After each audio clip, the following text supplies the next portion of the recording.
Konaseema special రొయ్యల పులావ్ ఎప్పుడైనా తిన్నారా? ఇంట్లోనే తక్కువ ఇంగ్రీడియంట్స్ తో ఈజీగా ఎలా చేసుకోవాలో చెప్పేస్తా, వచ్చేయండి. మా ఇంట్లో అయితే నేను చేసిన పద్ధతిలో రొయ్యల పులావ్ చేస్తే చాలా ఇష్టంగా తింటారు. లేట్ చేయకుండా ప్రాసెస్ చెప్పేస్తా, వచ్చేయండి. రొయ్యలను శుభ్రం చేసుకుని నీట్ గా వాష్ చేసుకుని పక్కన పెట్టుకోండి. చిన్న మిక్సీ జార్ తీసుకుని అందులో 2 టేబుల్ స్పూన్స్ ధనియాలు, 1 టీ స్పూన్ జీలకర్ర, వాటితో పాటు అల్లం వెల్లుల్లి కూడా వేయాలి. అల్లం వెల్లుల్లి ముందే వేసేస్తే ధనియాలు నలగవు అని చెప్పి అవి కొంచెం పౌడర్ అయిన తర్వాత అల్లం వెల్లుల్లి వేస్తున్నాను.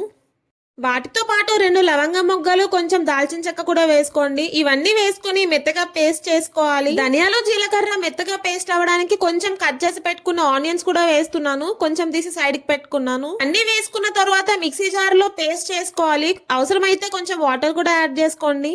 ఈ పులావ్ నేను కుక్కర్ లో చేద్దాం అనుకున్నాను. ఆయిల్ వేసుకుని కొంచెం గీ కూడా వేసుకున్నాను. అది వేగిన తర్వాత లవంగం, మిరియాలు, కొంచెం చెక్క వేసుకున్నాను. అవి కొంచెం వేగిన తర్వాత మిర్చి కూడా వేసుకున్నాను. 2-3 బగారా ఆకులు, అదే బిర్యానీ ఆకులు కూడా వేసేసాను. ఈ మసాలా దినుసులన్నీ వేసుకుని దోరగా వేపుకోవాలి, మాడిపోకుండా. 2 ఇలాచీ కూడా వేసాను, ఫ్లేవర్ బాగుంటుందని. ఇవి దోరగా వేగిన తర్వాత ముందే కట్ చేసి పెట్టుకున్న ఆనియన్స్ కూడా వేసేసాను. ఆనియన్స్ వేసుకొని ఒకసారి కలుపుకున్న తర్వాత కొంచెం కసూరి మేతి కూడా వేసుకోండి. కసూరి మేతి ఆయిల్లో ఫ్రై అయితే ఆ ఫ్లేవర్ అంతా దిగుతుంది. కసూరి మేతి కూడా కొంచెం వేగిన తర్వాత పసుపు అండ్ తగినంత సాల్ట్ కూడా వేసుకుంటున్నాను. పసుపు, ఉప్పు కూడా వేసుకుని ఒకసారి కలుపుకోండి. ఆనియన్స్ కొంచెం బ్రౌన్ కలర్ లో వేగాలి. ఆనియన్స్ వేగే లోపు కొత్తిమీర నీట్ గా వాష్ చేసుకుని అది కూడా కొంచెం వేసేసి కలుపుకుంటున్నాను. కొత్తిమీర కూడా ఆయిల్లో ఫ్రై అయిన తర్వాత ముందే అల్లం వెల్లుల్లి, ధనియాలు జీలకర్ర పేస్ట్ చేసుకున్నాం కదా, అది కూడా కొంచెం వేసేసి వేపుకుంటున్నాను.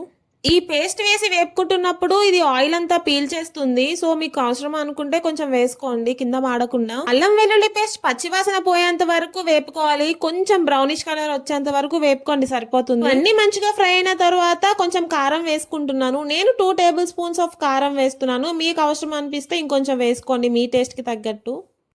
కారం కూడా వేసుకున్న తర్వాత ఒక 2 to 3 మినిట్స్ ఫ్రై చేసుకోండి. ఇవన్నీ వేగిన తర్వాత ముందే క్లీన్ చేసి పెట్టుకున్న రొయ్యలు ఉన్నాయి కదా, అవి కూడా వేసేయండి. రొయ్యలు వేసుకొని వాటర్ ఏం వేయకుండా పేస్ట్ మొత్తం రొయ్యలకి పట్టేలా మంచిగా కలుపుకోండి. రొయ్యలు వేసుకొని వాటిని కలుపుతూ ఉన్నప్పుడే వాటిలో నుంచి వాటర్ అంతా వస్తూ ఉంటుంది.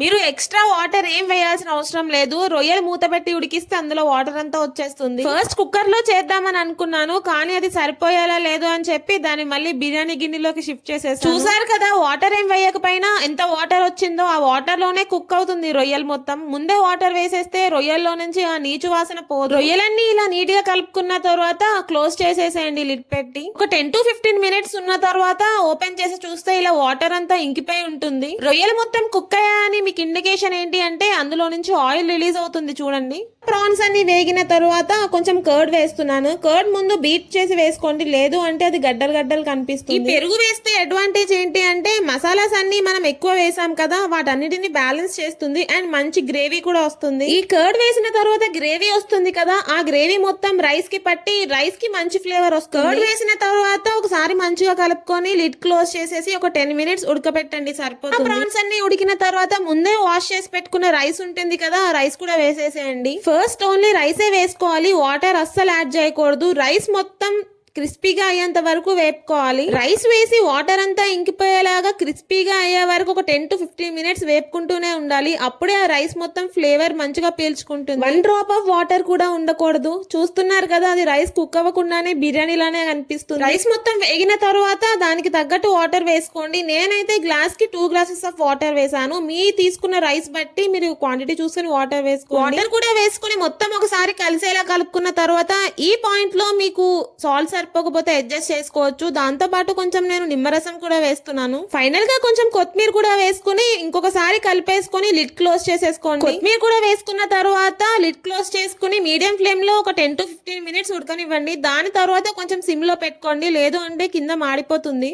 ఈ ప్రాన్ పులావ్ టేస్ట్ మొత్తం మనం రైస్ వేపుకుంటున్నాం కదా, అందులోనే ఉంటుంది టేస్ట్ మొత్తం. అంతే, చూసారు కదా ఎంత బాగుందో చూడడానికి. సపరేట్ గా రైతా ఆర్ వేరే కర్రీ కూడా ఏం అవసరం లేదు. ఉత్తి పులావ్ తోనే తినేసేయచ్చు. ముద్ద ముద్దకి రొయ్యలు తగులుతూ చాలా అద్భుతంగా ఉంటుంది టేస్ట్ అయితే. అండ్ ప్రిపరేషన్ కూడా చాలా ఈజీ, ఇంట్లోనే ఈజీగా చేసుకోవచ్చు. ట్రై చేసి చూడండి, టేస్ట్ చాలా బాగుంటుంది. That's it for video and follow for more.